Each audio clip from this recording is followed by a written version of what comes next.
Amen, amen. Please be seated. That was great singing. Amen. Amen. Alam niyo po, mga kapatid, just want to always encourage you with this. Alam mo, pinakamaganda, kung gusto natin na buhay tayo sa pananambahan, sa oras ng awitan, umawit po tayo. Amen. Amen. Malaking role po yan to set the spirits right sa ating pong pananambahan. Kaya pag umawit tayo, pagka yung mga nagbibidyo, okay nga, talagang pag bumirit, talagang magkakaputulan na ng ugat sa sa liig, di ba? Pag bumirit sa area namin, marami akong may MTV. Huwag ka tumawa si Randy, grabe ka naman. Ibig sabihin maraming masayang umawit, no? Lalo na pag nauunawaan natin yung mensahe na ating pong inaawit. Amen! Amen! Are we ready for the Sunday school? Amen! Alright, ngayon pong umaga mga kapatid. Oh, by the way, I am very sorry. Would you please stand up once again and open your Bibles in a very familiar passage? Because this morning, we are going to talk about the fruit of investment. The fruit of investment. Napaka-importante po na muling maunawaan po natin, matutunan po natin ito at kung bakit natin ginagawa ito. Anong bunga ang inaabangan natin? Yan ang napaka-importante mga kapatid. Alright? Very familiar passage as we're always using this in the book of Matthew. Alright? In the book of Matthew and in the book of Matthew chapter 6 verse number 19 down to verse number 21. Alright? Mamaya may babasahin pa po tayong mga ilang talata. Alright? Matthew chapter 6 verse number 19 down to verse number 21. Are you there? Amen. Babasahin ko po ito sabay-sabay nating basahin mamaya yung verse 21. I'll read verse number 19 and verse number 20. All right? Are you ready to read? Amen. Ako po muna. Verse 19, lay not up for yourselves treasures upon earth, where moth and rust doth corrupt, and where thieves break through and steal. But lay up for yourselves treasures in heaven, where neither moth nor rust doth corrupt, and where thieves do not break through nor steal. Let's read it all together. Ready, read.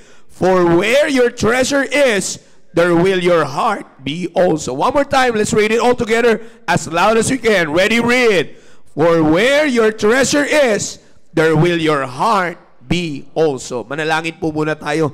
Our most gracious Heavenly Father, thank you once again, O God, for this day. Na pinagkalob niyo po sa amin. Thank you for the life. Now we are on our Sunday school lesson, O God. Please continue to use me. I cannot do this without you, O God. Holy Spirit, please continue to empower me, O God. And make me useful, O God. And make me a blessing to your people. And also, give this blessing to us, O God, so that we will continually enjoy investing in the ministry, O God. This is not just for our own benefits, O God, but for everyone, for the church at for your ministry, O God. Once again, patuloy niyo pong gamitin ang bawat isa po sa amin and give us all, O God, your wisdom, knowledge, and understanding para nang sa ganun ay maunawaan po namin, O Diyos, na ang aming pong matututunan sa umaga po na ito ay kailangan po namin tanggapin spiritually and not emotionally, O God. Intellectually and not carnally, O God. Please, huwag niyo pong paintulutan ang dyablo ay sumingit sa aming kalagitnaan and even bother us from listening and growing from this lesson, O God. Once again, all the glory belongs to you. In Jesus' name we pray. Amen. All right, please be seated.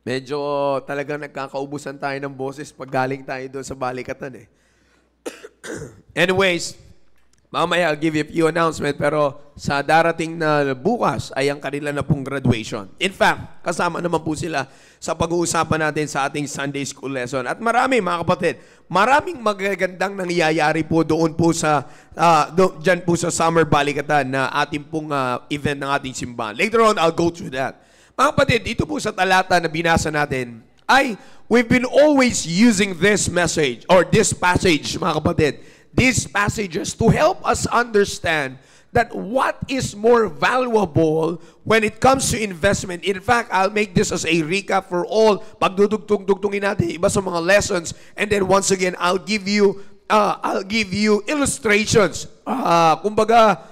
Actual illustration or not only illustrations but really a testimony that will help us understand na wala tayong kailangang pagsisihan pag tayo ay nag-invest sa gawain ng Panginoon. But first, we have to understand, mga kapatid, we have to understand that from these passages that we are reading, this will always help us to see clearly and to understand properly and biblically na ito pong binabasa po natin na talata, mga kapatid, ang magbibigay ng encouragement sa atin para makita natin that when it comes on laying up for ourselves treasures, brethren, what is much more secure, what is much more sure, mas sigurado na pag-i-invest natin, mga kapatid, ay yung investment na merong kinalaman ng Diyos.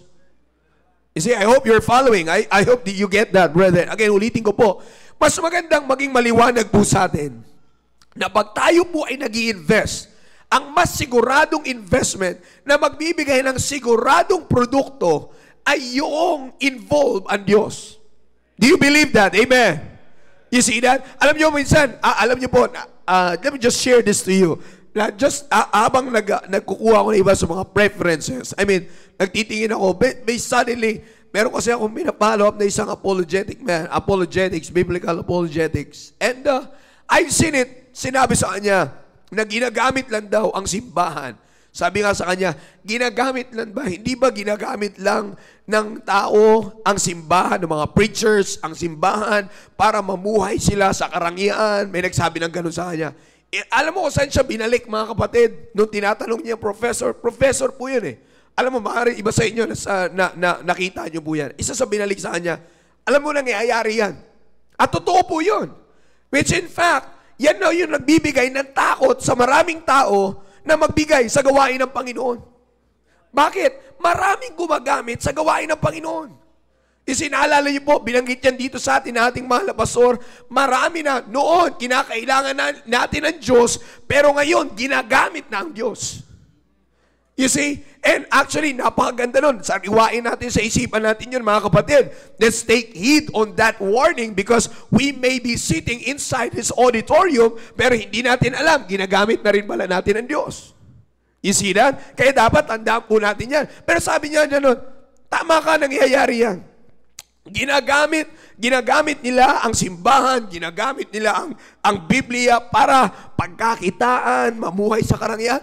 It's very evident, mga kapatid. Kitang-kita naman natin, hinahunting na nga eh. You see? So, ibig ko sabihin, marami, mga kapatid. May kita po natin yan all over the news. May mga nirereklamo na ganito, pastor, may tinakbong pera ng simbahan. In fact, that has been a church issue kung bakit nagkakaroon ng split issues because of money issues. You see that? Pero sabi nga sa kanya, nung professor, sabi nga sa kanya, alam mo nangyayari yan. Pero sabi niya, pero hindi mo pwedeng gamitin na statement yan para saraduhan ng lahat. Bakit? Binalik niya sa mga apostles. Sila Matthew, si Mark, si Luke, si John. These people, you see, these people, nagbahagi ng salita ng Diyos, pinoklama ang patungkol sa Diyos, pero hindi sila namuhay sa karangyaan. Hindi po sila namuhay, mga kapatid. Yung mga apostles, hindi po natin sila nakitang namuhay sa karangyaan. Wala silang in-expect something in return. Magkos ano po ang bumalik sa kanila? They died like how the Savior died. Most of them, they were crucified, hanging in the cross as well. Minsan, binaliktad pa yung cross, may sinusunog, pinapakain sa leon, ginagawang laruan, ginagawang kahihiyan. That's what they get from proclaiming the gospel. You know why, brethren? The difference is this, that we have to understand. Because, mga kapatid, we believe that when we invest biblically, like what this Bible is saying here, that when we invest for the ministry, a much better investment na napag-aralan natin, unang-una, is the life. It is the life, brethren. Because sabi nga ng ating mahal na pastor, if you cannot give your life, you cannot give anything else. Mahirap dumukot sa bulsa pagka yung buhay mo, hindi mo kaya ibigay sa Diyos. Mahirap magbigay sa gawain ng Diyos kung mismo yung sarili mo ay hindi mo kayang ipagamit para sa Diyos. You see that? Kung mahirap mag-invest sa gawain na sa lumalagong gawain ng Panginoon, kung mismo yung sarili natin ay hindi natin mabigyan ng panahon para sa Diyos. You see? So makikita nyo po dito sa passages na binasa natin, kaya ako po binanggit sa inyo yan. Because a fruitful investment, we can always expect that a fruitful investment always comes with a quality product. Naniniwala po ba tayo dyan? Amen? Maybe some of you that has a business world, you understand what I'm saying. You will never invest on something that will never produce quality in your life. You see that? Kayo po mga nasa business, kahit pa sabi ko, andito sila Sir Randy, marami po, just for the sake of illustration, kahit naman nasa food business ka, hindi ka basta-bastang bibili. Halimbawa, nagbibenta ka ng gulay, hindi ka basta-bastang mag-i-invest sa isang gulayan na alam mong pagbigay sa produkto, puro bulok. You will be very careful with that. Pagdating sa pagkain, bakit? Masisira yung pangalan mo. Masisira yung business mo. But what we expect is a fruit of our investment that has a quality. Kaya mga kapatid, makikita natin dito mga kapatid, sa verse 19 down to verse number 21, makikita natin sa talata po nito na palasak natin ginagamit. But we really have to understand that these passages is helping us to understand biblically and carefully that a much more better investment that can produce fruit later on in our lives, and in fact, brethren, in the very actual presence of our life, I mean, the present day of our life, ay makakita po tayo ng quality products. Quality na naipuproduce. You see that? Tingnan niyo po mga kapatid, maliwanag yung sinabi ng Biblia. Dito sa verse 19 and verse number 20, pinakita niya dito na dati, napapyawan po natin ito dati. Sa verse 19 and verse number 20, pinakita niya po dito mga kapatid, na kung saan much better place to make an investment. You see, it's nothing that is connected with the world, but it's much more of connected with the Lord. It's not in any institution that can be connected with the world or any person in the world, rather than the things that are connected with the Lord and has something to do with the work of the Lord. Bakit may kita natin? Because may kita nyo po yung comparison, heaven and earth. Nakuha nyo po, tingnan nyo po yung Bibles ninyo. Sa verse 19, that's treasures, laying up treasures in the earth. Verse number 20 is laying up treasures in heaven. So you see the comparison of the investments here. Heaven, investment in heaven, or heavenly investment, and earthly investment. So what's the difference? First, wala tayong aasahan na quality sa earthly investment. Why? Maliwanag yung sinabi dyan kung anong meron dito sa mundo. And we know how true this is. Amen. Alam natin gaano katotoo po ito. You see, and in verse number 20, makikita natin na ang quality ay nandoon. Bakit? Because anuman ang makakadamage ng product that will be the product of our investment, anumang makakadamage na nandito sa earth, wala sa heaven. Are you still following? Amen. Kaya nga po mga kapatid, we are talking about the fruit here. If you're following, pinag-uusapan natin dito yung bunga. You see, let me just go back in a few verses, a few books. Not actually a few books. Sa kabila lang. Balik tayo sa Old Testament. Alright? Anong po sabi sa Malachi? Malachi chapter 3. Alright? Let's open our Bibles. Malachi chapter 3. Alright? Are you still following? Amen. Again, we are talking about the fruit of investment. Pinag-uusapan po natin dito yung bunga, mga kapatid. Maliwanag po yung sinasabi dito, mga kapatid. Na sinasabi po dito sa verse number 6, verse number 10.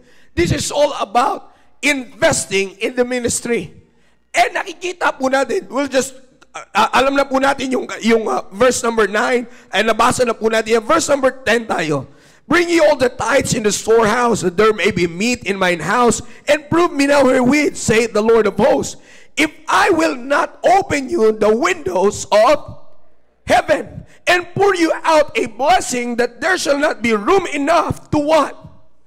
We know this passage, but I want you to take notice again of that phrase right there. And sabi ng Biblia, if I will not open you the windows of heaven.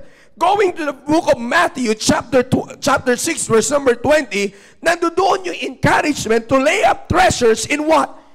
In heaven. Bakit? Because in heaven, there's no, maliwanag sinasabi ng Biblia, there's no moth nor rust that will corrupt your investment. There will be no thieves that can break through or steal your investment. So mga kapatid, yun yung meron sa langit. So what are we going to expect in the book of Malachi? Going back to the book of Malachi, pinaunawa sa atin sa book of Matthew na yung ipupur out sa atin na blessing is from the windows of heaven. So yung babagsak sa ating blessing is something na hindi apektado ng earthly things, ng earthly situations, ng anumang mga makamundong bagay. It will not always be affected because it is coming from, come on, say it with me, it's coming from heaven. Mga kapatid, huwag tayong mag-isip ng magic. Minsan iniisip natin magic eh. Talagang literal na manggagaling sa langit. No, hindi. We're not talking about magic here. You see, we all know that when the Bible says, if I will not open you the windows of heaven, God has His own ways, brethren, of pouring out the blessing. A quality blessing from our fruitful investment. Sa paano natin ginagawa po yun? How do we practice investing in the ministry here on earth? Not only by giving our life, by giving our time, by giving our effort, but also even when we give our tithes and offerings, which I say the last time, it is the least that we can do. Nakala natin mahirap para sa atin, pero hindi natin alam, ito na yung pinaka kahit pa paano, may ilalaban natin, may ihaharap natin katapatan para sa ginagawa ng Diyos sa buhay po natin. You see that? Bakit? Sabi ko nga po sa inyo let me just bring it back to you. Buhay, talon-talo tayo. Hindi natin kayang maibuhos ng buo yung buhay natin sa Panginoon. We all know that. Amen. Time-wise, effort-wise, no, we cannot. You see? So ano na lang kahit paano ang bibigay sa atin na pamamaraan ng Diyos so that we can be faithful at para maging maayos tayo sa harapan ng Diyos pagdating sa pagbibigay. Sa paano pamaraan? Through giving our tithes and offering. It's the least, brethren. You see, kaya ko po sinasabi sa inyo to encourage you because when we do that as part of our investment, mga kapatid, ang ibabalik sa atin, where are we? In the book of Malachi. Saan tayo nag-i-invest? Sa verse number 10, maliwanag. Bring ye all the tithes into the what? The storehouse. The storehouse there represents the church. Maliwanag yung sinasabi ng Biblia that there may be meat in what? Mine house. You see? Maliwanag yung sinasabi po ng Biblia dito, mga kapatid, that we are investing in the church. This storehouse represents the church. And brethren, biblically speaking, and how it is originally established by the Lord, ano po ba ang church? It's God's kingdom.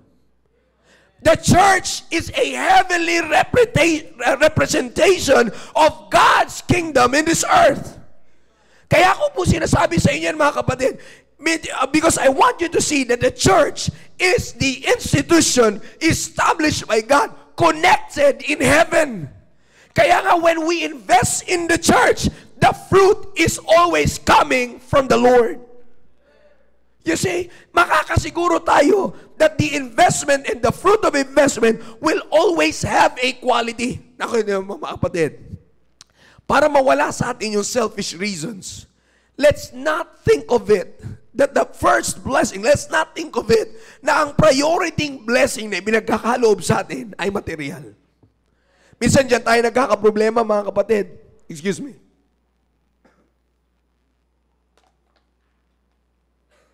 Minsan, mga kapatid, dyan tayo nagkakaroon ng problema. We cannot deny the truth that what we want to expect blessings from God. Pag nagbigay tayo ng tithes and offering, ang inaabangan natin, perang balik. Tahimik tayo, ha? Amen. We cannot deny the truth na pag nagbigay, Lord, kulang na sabihin natin, Lord, nagbigay akong tithes and offering, ha? Baka naman, malaki balik. You see, that's what we always expect. We always expect for material things to come in return. But brethren, when we invest in the ministry, the safest place to invest in the earth is the Lord's ministry, because ang balik sa atin is coming from heaven. And the first that we should expect to be poured down upon us is not material blessings, but the most priority blessing that we need. And what's that? Is spiritual. The spiritual blessings na siyang patuloy na bumubuhay po sa ating Kristiyanong buhay, mga kapatid. Well, brethren, it should be clear in our heads this morning that what keeps us going in our Christian life, hindi po yung damit natin. Can I hear an amen with that? What keeps you going on your Christian life is not your money. What keeps you going on your spiritual life is not your material things. It's not what you eat, but primarily it's the Word of God. It's very clear in the Bible, man shall not live by bread alone, but by every word that proceeded out of the mouth of God.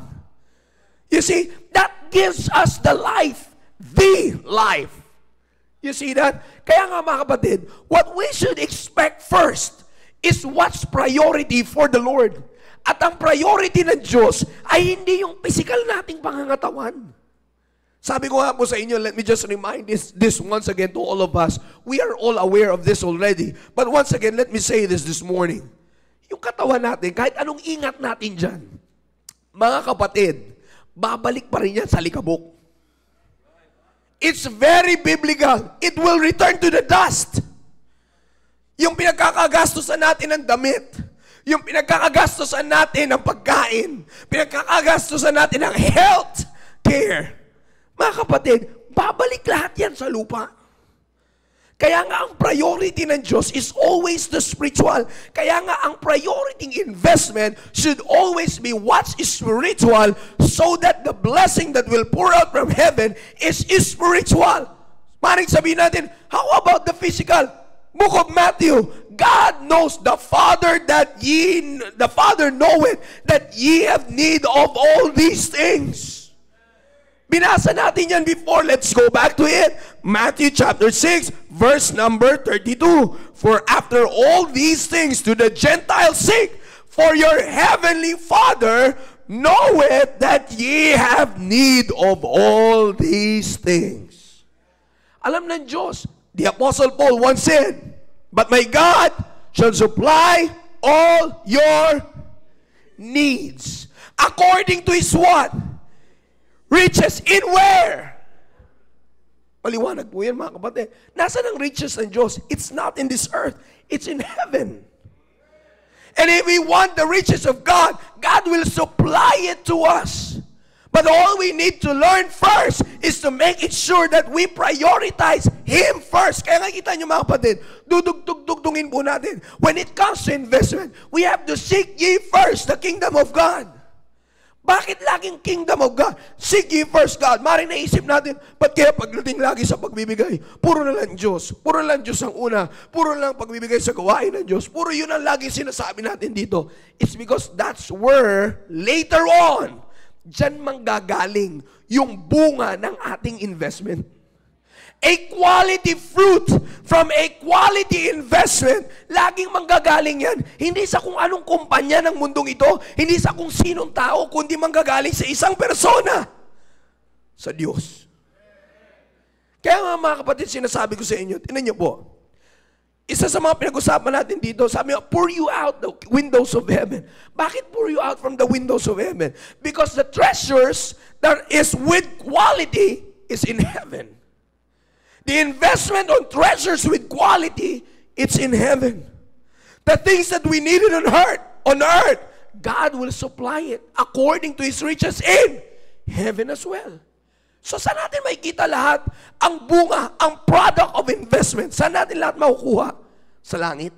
Coming from God. I'm not saying na hintay mo pang mamatay ka para enjoy mo. No. Now let me give you an example, mga kapatid. Last time, pinag-usapan po natin dito that we are not only talking about money investment. We're not just talking about financial investment. We're also talking about when we invest our life in the church. We invest our life in the ministry. When we invest financially in the church, hindi yan nagbabalik sa atin primarily ng pera. Pero ang hindi po natin namamalayan, na yung ginagawa nating investment sa simbahan, through our giving, mga kapatid, yung ginagawa po nating giving sa simbahan, yung ginagawa po nating pagbibigay sa simbahan, mga kapatid, makikita po natin na hindi man pera ang primarily binabalik ng Diyos. Alam niyo po kung anong blessing ang binibigay sa atin ng Diyos? Mga buhay na nababago at nabibilang sa simbahan. Minsan hindi natin nakikita yan. Sabi ko sa inyo kanina what we expect is also when we give our tithes and offering, ang balik pera din. Ang hindi natin namamalayan that when we invest ourselves financially, materially, and even the life itself, when we invest it in the ministry, ano pong nagiging balik? A much more better quality. Bakit? Buhay na nababago. You see, every one of us, mga kapatid, sabi ko nga sa inyo, let me always remind you this. We are all a product of everyone's investment. We are a product of someone's spiritual investment. We are all a product of someone or somebody na nag-invest sa Panginoon, spiritually, nag-invest sa gawain ng Panginoon. We are all a product of it. Hindi tayo nadala dito sa simbahan. We all know that. And I believe you can shout aloud amen for this when I say this.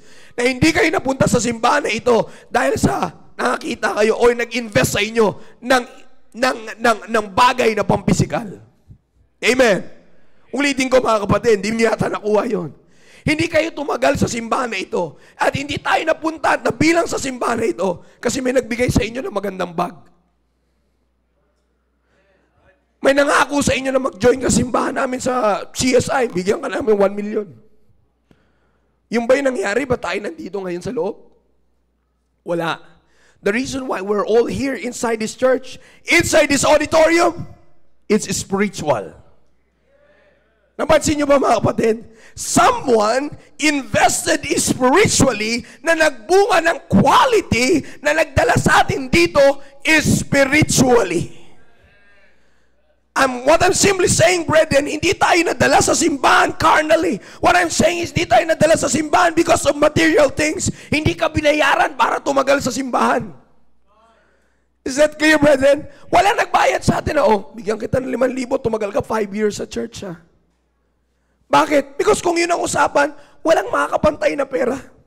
Pero ano nagpapatagal sa atin sa simbahan? It's not material. It's not financial. It's spiritual. Do you believe that? Amen? Kaya ko po ito sinasabi sa inyo because tayo lahat ay naging bunga ng isang quality investment, which is primarily the priority is to invest in the spiritual things of God. Ngayon, meron po tayong programa. Meron po tayong programa Summer Balikatan. Yung programa natin na Summer Balikatan, ano ang nandoon? Pera ba? No. What's in the program? What's in the ministry? What's in the Summer Balikatan program is what? Buhay. I hope you're following. Amen. Ang nandoon ay mga buhay. Buhay ng mga taong pwedeng magbago ng ating bansa. Buhay ng mga tao na pwedeng makatulong sa pagkaayos ng ating bansa. Let's not take that lightly, brethren. It's because baka nakagawian na lang. Alam mo yan, yearly na lang, may malaking gastusin. Alam naman ni pastor, ganito, ganyan. Rather than murmuring, try to invest because later on, you might not know na yung anak mong pinadala mo sa Summer Balikatan na pinag-invest ng simbahan, hindi mo alam, gagamitin pala ng Panginoon para mabago yung bansa.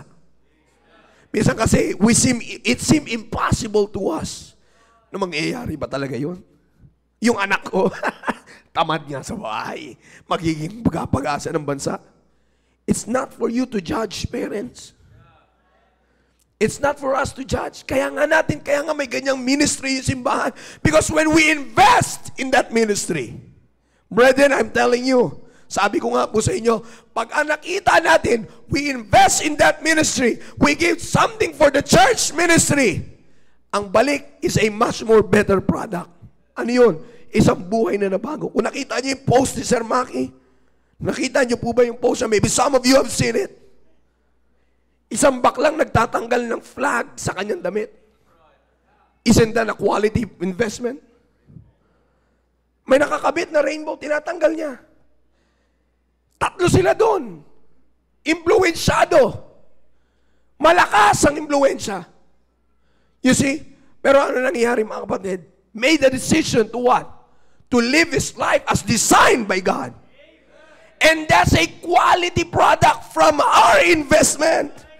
Kaya nga kung nagbigay tayo para sa ministry na yon, you should never expect something from God that is financial in return. Pero yung balikan ka ng isang buhay na nabago ng Diyos, that's already a fruit of your investment. Sabi ko nga po sa inyo, yun yung magandang matingnan natin. Because here mga kapatid, let's not make this a big deal mga kapatid na gusto natin palagi material ang balik. Mga kapatid, sabi nga ng iba ano bang kakailanganin? Ano bang bubuhay sa'yo? Di ba pagkain? Yan, sinasabi ko mga kapatid. If we thought na ang bubuhay sa atin ay yung mga bagay sa mundong ito, nagkakamali tayo. Sabi ko nga, madalas kong ginagamit na illustration sa ating lahat. Aanin mo yung trabaho mo. Kung sinabi ng Diyos, anak, masyado ka ng busy sa trabaho, hindi mo ko pinapansin, magpahinga ka muna. Aanin mo mataas na sweldo kung hindi ka papasukin ng Diyos. Aanin mo ang sinisweldong mo mataas kung pagagastusin sa iyo sa ospital. You see that, Brendan? What I'm simply I'm not trying to scare you, but I'm simply giving you the truth that it's all in God's control. It's all in God's control. Alam ng Diyos kung saan niya pwedeng mas magandang gamitin yung ipinagkakatiwala niya sa atin na pwede nating i-invest sa kanyang gawain. Kaya nga mga kapatid, sabi ko sa inyo, the fruit of investment, let's not always expect that the fruit of our investment in the ministry will always be physical and material, because what's important to God is our spiritual investment. Kaya nga sabi ko sa inyo mga kapatid, even our giving, even giving our tithes and our offering, it can always produce a spiritual it can always be a spiritual investment that will always bring spiritual fruit. Tingnan niyo mga kapatid. I hope this is clear to us, mga kapatid. Yung ginagawa po natin na pag-invest sa gawain ng Panginoon, buhay. Buhay mga kapatid ang kapalit. Hindi lang basta pera. Aanin mo yung pera kung wala nababagong buhay.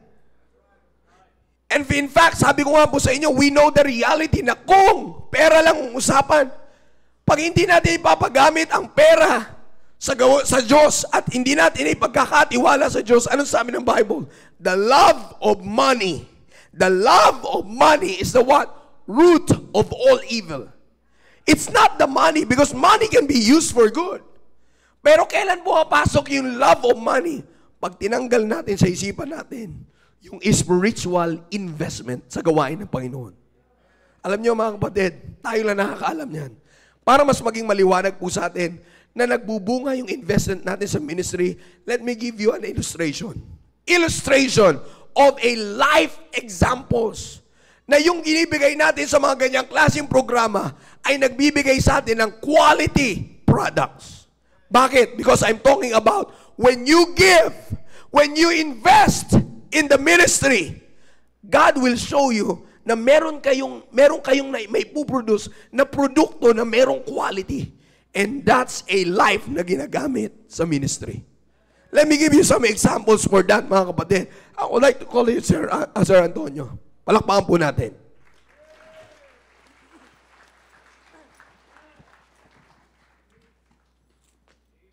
Hello po, magandang umaga po ulit sa ating pong lahat. At once again, marami pong salamat sa pagkakataon na makapagbahagi po sa inyo ng aking pong personal testimony dahil po sa investment na ginawa po ng simbahan pong ito dahil po sa Summer Balikatan. So sa mga hindi po nakakaalam, ako rin po ay bunga ng Summer Balikatan way back 2003. At ang ating pong balikatan, as I remember, nag-start po ito ng year 2001. So if I remember correctly, I was 16 years old nung time pong yun. So bakit kaya ito, nais ko lamang pong ipakita po sa inyo kung bakit ko po masasabi na it is really a fruitful investment sa aking pong buhay. No? So ako naman po ay nakarating po dito sa church when I was 11 years old. And then wala pa sa akin pong kaisipan na ako po ay magkaroon po ng desire para magpagamit po ng aking pong buhay sa Panginoon. So salamat po sa Panginoon dahil year 2003, may mga manggagawa pong nakapag-encourage po sa amin, sa aking pong mga magulang na ako po ay mag-join sa Summer Balikatan. At salamat po sa Panginoon, simula po noon, noong year 2003, napakalaking impact po yung ginawa po ng balikatan sa aking pong buhay. So before po niyan, sa totoo lang po, when you are teenager, wala kang plano sa buhay eh. Iba yung mindset mo pag ikaw po ay, when you are teenager. Pero salamat po sa Panginoon dahil po sa balikatan, ibang klase po kasi yung ibinibigay pong training ng balikatan po sa amin. Maaaring some of you po ay hindi po nakaranas, or maybe some of you po, mga parents, ay hindi nyo po alam kung ano pong ginagawa po dito. Pero this Summer Balikatan training, napakalaki pong impact po itong naging tulong po sa amin po, sa bawat isa po sa amin, na naging parte rin po ng training pong ito.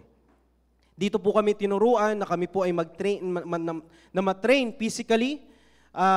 Well, of course, kasama po yan sa training. Hindi lamang po physically, of course, mentally. Pag ikaw po ay mentally tough, hindi ka basta-basta uurong, hindi ka basta-basta, kumbaga parang magiging mahina yung loob mo. At higit sa lahat, ang pinakamalaking impact po nito sa akin, ito po yung nag-open ng aking pong puso para ako ay makapag-involve sa ministry.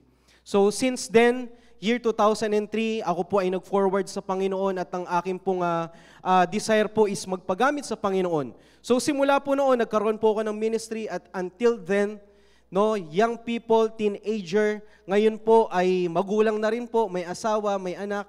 Salamat sa Panginoon, simula po noon ay involved pa rin po sa ministry because of the investment, no, na ibinahagi po ng bawat isa po, no, na nakapag-involve po sa Summer Balikatan. No, so alam nyo po, when it comes to investment, napakaganda po yung itinuturo po sa atin po dito ng ating pong pastor ni Sir Joe regarding po sa investment. Na maaaring some of you po ay hindi po natin ganun naiintindihan yung investment. Totoo po yun eh, sinabi po ni Sir Joe eh. Kahit isang buhay po na magbabago po sa buhay ng kabataan, alam nyo po, hindi po yun pwedeng palitan ng perang ini-invest po natin. That's right. At wala pong dahilan para tayo po ay manghinayang kung ano pong maibabahagi po natin sa gawain na katulad po ng training po ng ating pong simbahan ng Summer Balikatan. No, alam nyo po, when it comes to investment, alam nyo po, dapat it starts with a right attitude. That's right. At ang attitude pong yun ay dapat na tayo po ay makakapagbigay ng glory sa ating pong Panginoon. Amen. No? Yan po dapat magsisimula po lahat eh. Pag tayo po ay gusto po natin at meron po tayong desire when it comes to investment. At napakaganda po noon na dapat magsimula po tayo sa attitude po na yun, lahat ng aking gagawin, lahat ng aking ibibigay, ito ang magbibigay ng papuri at glory sa ating pong Panginoon. Kaya sa mga naging involved po, no, gusto ko rin pong gamitin po yung pagkakataon pong ito na magpasalamat sa mga naging instructors po namin before. At actually, yung mga instructors po namin before, mga pastors na. Amen. Mission pastors na po sila ngayon. At some of them po ay nakikita po namin na napakalaki na rin po yung kanila pong gawain, no, sa kanila pong mission church. No? And salamat po dahil po sa mga tao pong ito na nag-invest ng kanila pong panahon, nag-invest ng kanila pong pera, nag-invest ng kanila pong buhay. Meron pong mga kabataan na katulad ko po na nagpabago ng aking pong mindset na dapat pag ikaw po ay isang kabataan, Dapat hindi lang ikaw yung parang yung buhay mo para ikaw ay yumaman, ikaw ay magkaroon ng marangyang buhay. Given that kinakailangan po natin po yun, pero isa po sa pinakamahalaga, dapat hindi rin po natin makakaligtaan yung buhay dapat natin ay meron din po tayo That's magiging right. bahagi sa gawain po ng Amen. Panginoon.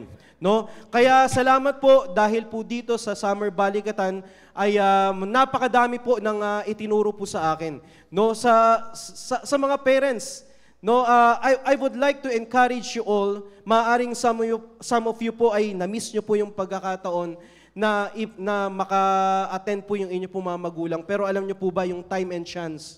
Sana hindi po natin pinapalagpas yung mga pagkakataon That's right. pong ito. Kasi alam nyo po, ako po ay isang tunay na patotoo po na naging malaking tulong po sa akin personally yung balikatan pong ito. Dati, wala naman po sa akin yung yung mag-involve ka sa ministry. Yeah. Pag ikaw ay young people, gusto mo lang magpapogi, gusto mo makarami ka ng magiging girlfriend, no? Yan ay puro forma lang, ganyan yung mindset ng mga kabataan. Ganyan po yung mindset before, no? Pero dito po sa balikatan po iba eh.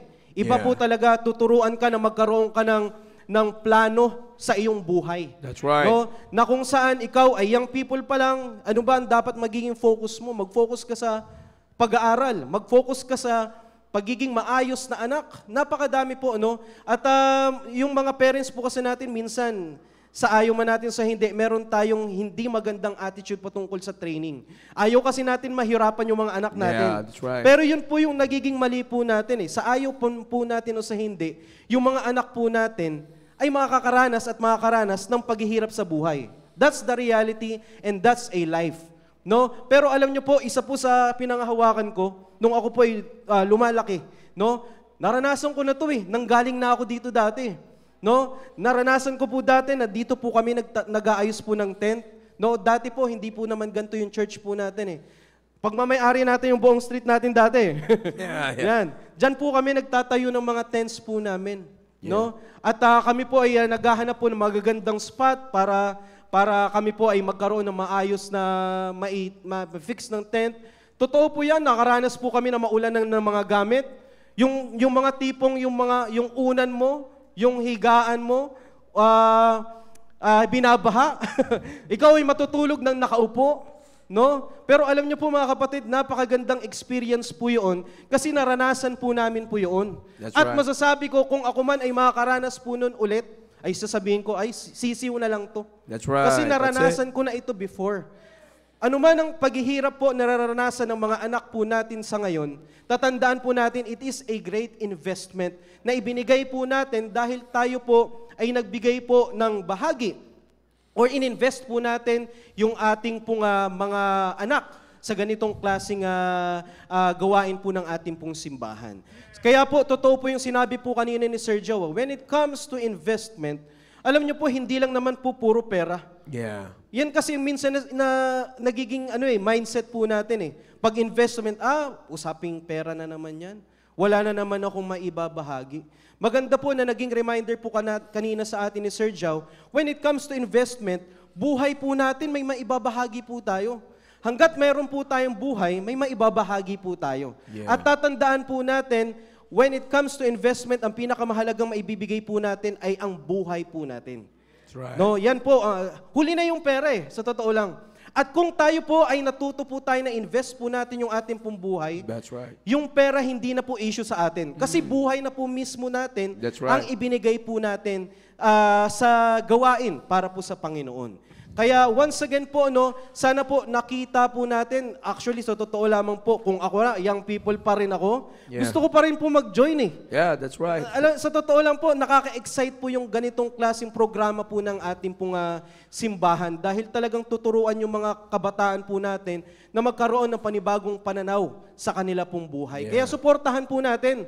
Mag-invest po tayo sa ganito pong klaseng gawain. Any amount na maibibigay po natin to support this kind of program ay napakamalaking tulong po neto kasi buhay po ng tao. No, alam niyo po, buhay ng tao hindi po nabibili. No, kaya napakaganda po na ito po ay maibibigay po natin at salamat sa Panginoon ay naging parte po ako nito ng Summer Balikatan. Amen. At ako rin po ay meron pong mga taong nag-invest para po sa akin. Amen. No?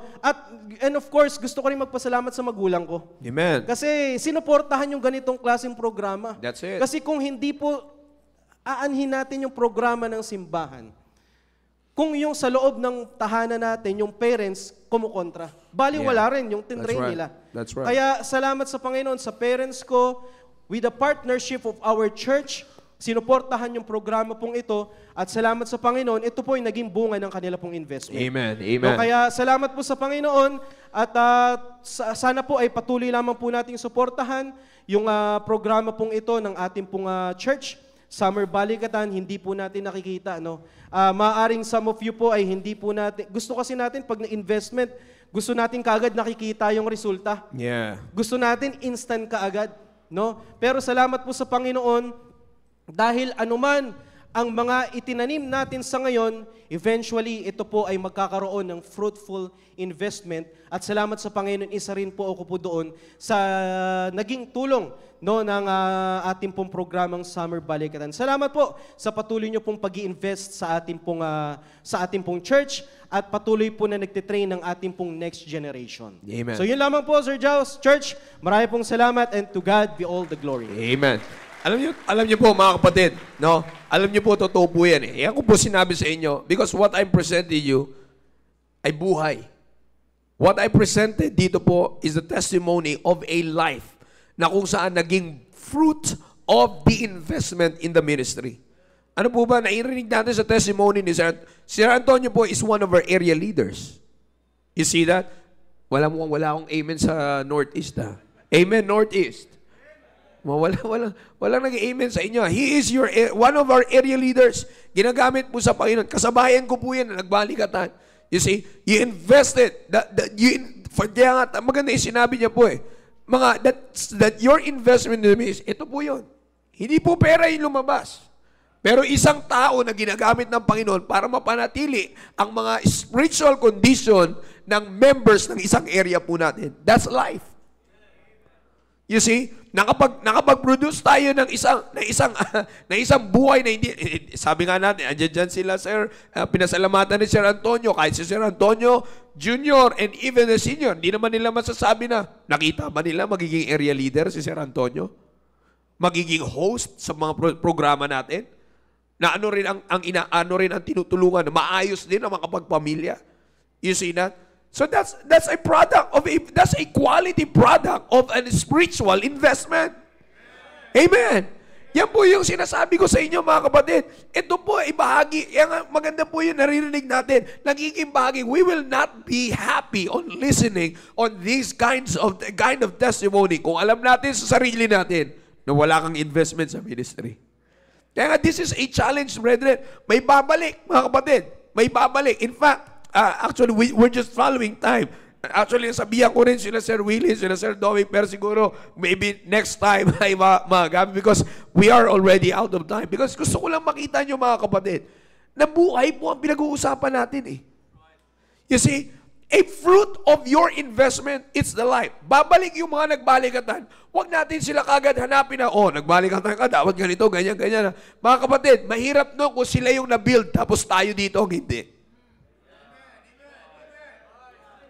You see, mahirap nun kung tayo yung nag-invest. Dapat, supportahan natin investment pagbalik. You see, wag natin silang, pag minsan i-expect agad natin perfection. It's not all about perfection. But the point is that the change of life. Sabi ko sa inyo kanina, kung nakita niyo po yung post, and if you are there, mga kapatid, totoo yung sinabi kanina ni Sir Antonio eh. Yung Summer Balikatan program po natin, Summer Balikatan Training, that ministry of our church, when you invest to it, mga kapatid, ang hinuhubog doon ay mga kabataang masanay sila sa pressure. Umulan, the first time na umulan, likas sila lahat. Umulan last time bago ko umuwi dito, walang umalis sa tent. Alam niyo po ginawa nila, pinaghandaan na nila yung ulan. You see that? That's change. That's change. I hope you can see that if you are there. Pero sabi ko nga, liliit-liitin nyo yung pag-invest sa ministry. Akala nyo walang nababagong buhay. Yun ang pinakamatinding investment na bunga ng investment na ginagawa natin sa ministry. Marami umuwi. Marami nag-quit. Nabakla eh. Hindi nila kaya daw yung training. Nabakla. At least talagang lalaki po yun, umuwi. May edad na yun, matanda na. Pero umuwi. Hindi niya kaya. You see? Well, sabi nga namin ni Pastor, hindi kayo kailangan ng balikatan. Narinig natin from our pastor, hindi sila ang kailangan ng balikatan. Tayo nangangailangan sa balikatan. Is imagine kung yung matanda, 30 plus age yung mag-quit ng ganun, anong i-expect mo pag nag-35, pataas pa yan? Anong tatay kaya ulit yan? Buti kung maging tatay. Kaya ko po sinasabi sa inyo yan because, again, what I'm promoting here is that yung investment sa ministry, spiritual ang balik ng Diyos primarily. Buhay na binago. You see, buhay na binago. Nakita niyo po yan. And later on, sino susunod na Sir Antonio? Baka susunod mag-present po akong testimony dito, product na ng 2024 balikatan, area leader na rin. Sino makakapagsabi? Naging tatay na rin. You see, nasa ministry, naging host ng mga programa. You see na? Sinong susunod na ganon? Kaya nga mga kapatid, I'd like to encourage you this morning, huwag nating panghinayangan yung binibigay natin sa gawain ng Panginoon because we do not know we are producing life. We are producing new life. E dyan, lalo na po ngayon, mga kapatid, as I close this, hindi na po lingid sa ating kaalaman. Ang henerasyon po ngayon, makikita nyo po doon, mga kapatid, I'm telling you, yung henerasyon po ngayon ay talagang wala nang diskarte sa buhay. Because of this. Wala na. Wala nang diskarte sa buhay. Ang impluensya nito, ang tumanggal sa diskarte ng buhay sa maraming kabataan ngayon. Kaya akala natin, ang makakalaban dito, you see, yung imbis na pagkagastusan nyo to para sa mga anak nyo, invest nyo sa gawain, tatanggalin namin to doon, tinanggal namin doon. Kahit na natutulog, in fact, maaga ang top time doon, pero buhay sila physically. Maayos sila mentally. Bakit? 2 weeks, wala to. Nabuhay ba yung mga anak nyo? Buhay. Buhay na buhay. Ako po nagsasabi sa inyo, meron nga doon. Ako po I'm not saying this to brag, but let me just give you a good news. Alam niyo po na nakakatuwa lang na observe namin nila Sir Mac, nila Sir Jai. By the grace of God, yung mga kabataan na nandoon, na nag-i-involve sa area dito, hindi namin sila problema doon. I hope that's good news for you. Yung mga nag-i-involve na young people dito na nasa balikatan doon, hindi sila problema doon. In fact, ang problema namin doon, ibang simbahan. Pero kaya ko lang sinasabi sa inyo yan, it's because just to let you see na yung ini-invest natin sa gawain ng Panginoon, hindi walang kwenta. But it produces much better worth, much greater product na later on, di natin alam, baka hindi lang Sir Antonio ang abuti nila. Baka masigit pa. Another officers. Nakita tayo dito si Sir Roy, narinig natin yung mga ginagamit. Nakikita natin ngayon si Sir Roy, nasa media, you see, nagpo-promote, sinasabi niya doon, ay kikita natin how naturally he speaks without any script. Bakit? Nakuha niya sa simbahan. Kaya nga pag nag-invest tayo sa gawain ng Panginoon, ang inuubog nating buhay, maybe next of our AFP officers. You see? Who knows? Bakit maaaring darating ang panahon kung pahihintulutan pa ng Panginoon, the next president will be coming from our church who experience the ministry of balikatan. Huwag nating sabihin na, imposible naman yan. Mga kapatid, your investment also, to end this, yung bunga ng investment na ginagawa po natin ngayon, tingnan nyo po, yan yung magsasalita kung anong attitude meron tayo sa gawain ng Panginoon. Yan ang magsasabi. Kaya nga, binanggit din kanina si Sir Antonio yun Binanggit din natin dito yan as a lesson. Yung attitude natin when it comes to investment in the ministry. Ano kaya? Because yung bunga ng investment natin, yan ang magsasabi kung anong attitude meron tayo sa gawain ng Panginoon. I hope this Sunday school lesson is clear to us. Amen. Amen. Alright, let's all stand up please. Tayo po'y manalangin. After this, we'll sing one more song and then we'll recognize our first-time visitors. Dakilang Diyos sa mga pangyarihan sa lahat. Maraming salamat po muli, Panginoon, sa oras na ipinagkaloob niyo po sa amin Salamat, Panginoon, sa patuloy niyong pagpapakita ng kadakilaan niyo po, Panginoon, sa buhay po namin through the ministry, O God. Nawa ang bawat isa po sa amin, Holy Spirit, O God, continue to help us, O God, to invest more in the ministry. Use us to invest our life, our effort, our money, our time, O God, for the ministry so that patuloy niyo pong magamit ang iyong pong gawain dito po sa aming pong simbahan, sa lugar po namin, Panginoon, to help our country be more God-fearing and biblical living, O God. It's not impossible because we believe that we have a God who can make all things possible. Muli, Panginoon, maraming salamat at kayo po ay patuloy nagbibigay ng pangangailangan po naming spiritual. Patuloy niyo po kami tulungan to reflect on this Sunday school lesson spiritually and not carnally, O God. All the glory belongs to you. In Jesus' name we pray. Amen.